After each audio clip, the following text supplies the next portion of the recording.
সূরাতুল মুলক যারা নিয়মিত তেলাওয়াত করবে আল্লাহর মেহেরবানিতে তাদের কবরে কোনো আযাব হবে না।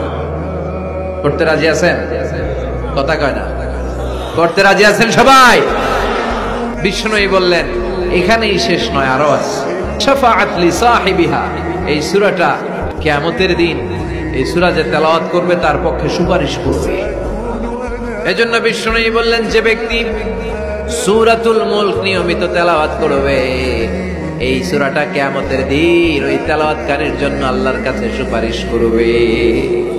এখানেই শেষ নয়, বিষ্ণুই বললেন খাসামাত আন সাহিবিহা, এই সূরা যে তেলাওয়াত করবে তার পক্ষে আল্লাহর সাথে এই সূরাটা দাঁড়িয়ে তার পক্ষ নিয়ে আল্লাহর সাথে তর্ক করবে, ঝগড়া করবে। আল্লাহ তুমি ওরে জান্নাত দিবা না কেন, ওরে মাফ করবা না কেন? তুমি না গফুর, তুমি না গফফার, তুমি না রহিম, তুমি না রহমান, তুমি মাফ করে দাও। ও মিয়া, সুপারিশ করতেছে কে? সূরাতুল মুলক। সুবহানাল্লাহ কইবেন না?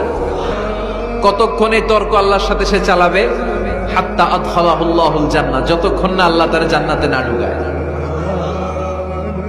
এখানেই শেষ নয়, বিষ্ণু বললেন মান কারাআ বিহা ফি লাইলাতিন ফাকাদ আকসারা ওয়া আতাবা, রাত্রি বেলায় যে সূরাটা তেলাওয়াত করবে পুরো রাতটাকে বরকতময় করে দিবে কে? এজন্য বিশ্বনবী বলেন আমি চাই আমার সব উম্মত এই সূরাটা মুখস্থ করে নেক।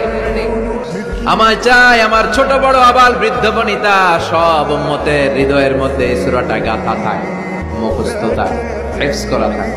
আমরা বিশ্বনবীর উম্মত না? কথা কর। নবীর এই আশাটা আমাদের পালন করার দরকার আছে না নাই? আমরা কি পারি না এই সূরাটা মুখস্থ করে রাখতে? মাত্র 30 আয়াত, প্রতি মাসে কয়দিন? প্রতিদিন এক আয়াত করে মুখস্থ করলে লাগে কয়দিন? প্রতিদিন এক আয়াত করে মুখস্থ করলে 30 দিনে এই সূরা মুখস্থ করতে রাজি আছেন? সবাই রাজি আছেন তো? মনে থাকবে?